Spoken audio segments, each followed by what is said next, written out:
इस क्लास में पढ़ेंगे विद्युत धारा के ऊष्मीय प्रभाव। तो heating effect of electric currents क्या होता है कि जैसे हम ये देखते हैं कि जब कोई चालक होता है और उस चालक से किसी अप्लायंस को चलाया जाता है, किसी उपकरण को चलाते हैं, तो उस उपकरण के कुछ देर के चलने के पश्चात हम ये देखते हैं कि ये तार क्या हो जाता है, गर्म हो जाता है। ये तार गर्म क्यों हुआ? और इस तार के गर्म होने को ही हम कहते हैं कि विद्युत धारा का उसमें प्रभाव। तो आइए हम आप ये जानते हैं कि ये तार हमारा धारा के प्रवाह के कारण गर्म क्यों हुआ। ठीक, तो ये आप जानते हैं कि किसी भी पदार्थ का निर्माण किससे होता है? पदार्थ का निर्माण होता है, पदार्थ के निर्माण में होते हैं अणु।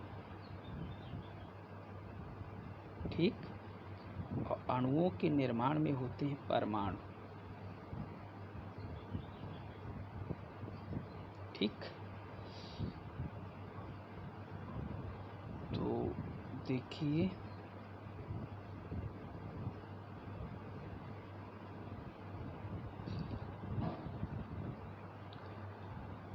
जो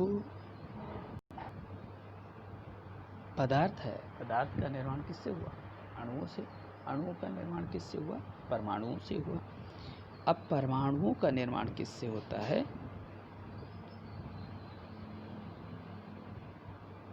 परमाणुओं का निर्माण होता है, इसमें 3 टॉपिक होते हैं, 3 पॉइंट्स हुए। इलेक्ट्रॉन, दूसरा हुआ प्रोटॉन और तीसरा हुआ न्यूट्रॉन। तो परमाणु का निर्माण कैसे होता है? इलेक्ट्रॉन, प्रोटॉन, न्यूट्रॉन से। इनमें प्रोटॉन और न्यूट्रॉन नाभिक में होते हैं और इलेक्ट्रॉन उसी के बाहर क्या करते हैं? चक्रण करते हैं। यही जो चक्रण करता हुआ बाहरी सेल का जब इलेक्ट्रॉन परमाणु को छोड़ करके बाहर निकल जाता है और पदार्थ के भीतर खाली जो अंतराणविक स्थान होता है उसमें इधर उधर गति करता है, तो इसे बोल देते हैं, स्वतंत्र गति करे तब इसे बोल देते हैं फ्री इलेक्ट्रॉन्स। ठीक, अब यही फ्री इलेक्ट्रॉन्स ही धारा के प्रवाह के लिए उत्तरदायी होता है।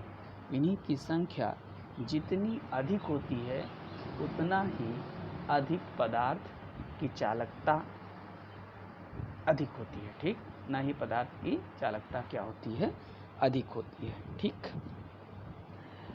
अब आइए हम ये देखते हैं कि जब किसी तार से यही फ्री इलेक्ट्रॉन्स निकल करके आगे की ओर बढ़ते हैं तो ये अपने ही धनायन परमाणुओं से टकराते रहते हैं। ठीक, तो जैसे मान लीजिए इसी से बीच से जा रहे हैं इलेक्ट्रॉन, तो ये इलेक्ट्रॉन जब रास्ते में आने वाले किसी धनायनित परमाणु से टकराएगा तो कुछ ना कुछ ऊर्जा का क्या करेगा?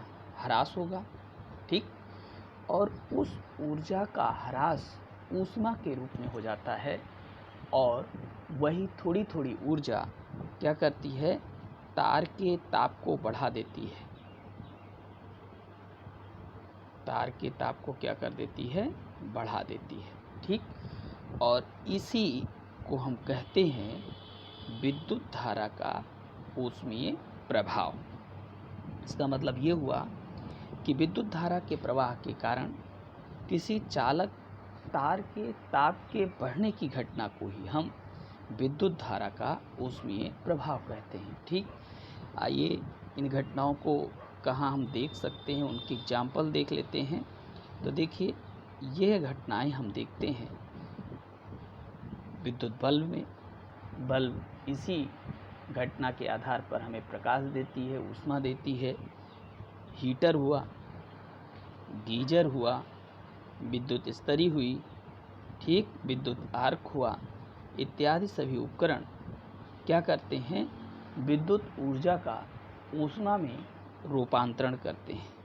ठीक, आइए हम आप इनकी गणना कैसे करते हैं गणना के बारे में जानते हैं कि किसी चालक में व्यय विद्युत ऊर्जा की गणना के लिए सबसे पहले हमें उस चालक में प्रवाहित धारा को ज्ञात करना होगा। यह कैसे ज्ञात की जा सकती है? अब ये हम मान लें कि किसी चालक में t सेकेंड में q कूलाम आवेश प्रवाहित हो रहा है, तो उस चालक में प्रवाहित धारा का मान क्या होगा? प्रति सेकेंड प्रवाहित आवेश की मात्रा को धारा कहते हैं, अर्थात I बराबर Q बाई क्या हो गया? T हो गया। ठीक, तो आवेश बराबर क्या होगा? IT हो जाएगा। तो आवेश का मात्रक क्या होता है? कूलाम। ठीक, अब मुझे क्या निकालना है? किया गया कार्य निकालना है या ऊष्मा निकालनी है। तो ये जो Q कूलाम आवेश है, इसको प्रवाहित करने के लिए मान लीजिए कितना कार्य होता है? W कार्य होता है।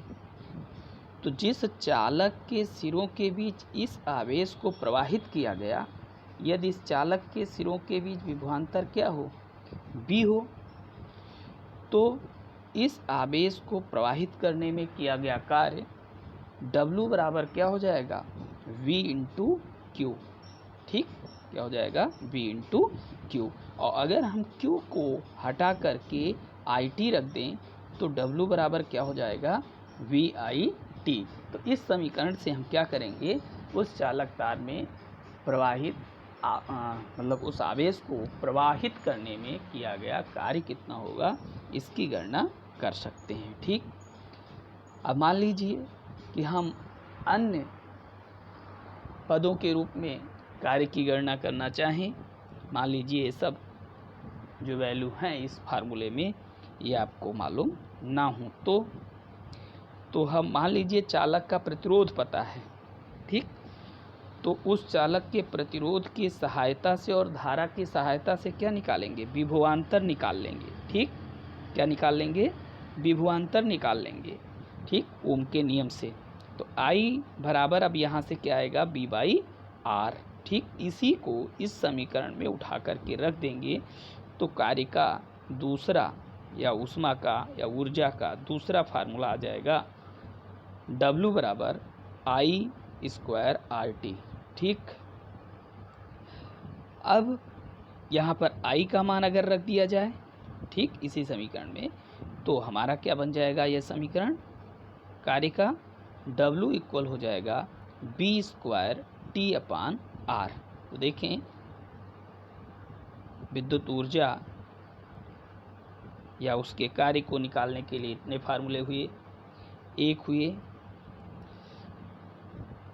W बराबर B इंटू Q, दूसरा हुआ V into I into T, तीसरा हुआ I स्क्वायर RT, चौथा हुआ V स्क्वायर इंटू T अपान R। ठीक, तो ऊर्जा का मात्रक क्या होता है? जूल होता है। ठीक, क्या होता है? जूल। तो चलिए हम आप ऊर्जा को कैसे ज्ञात करते हैं यह जान लिए। इसके साथ साथ विद्युत धारा के ऊष्मीय प्रभाव के बारे में जानें। इन सभी तथ्यों को आप अपने नोट्स में लिख लीजिएगा।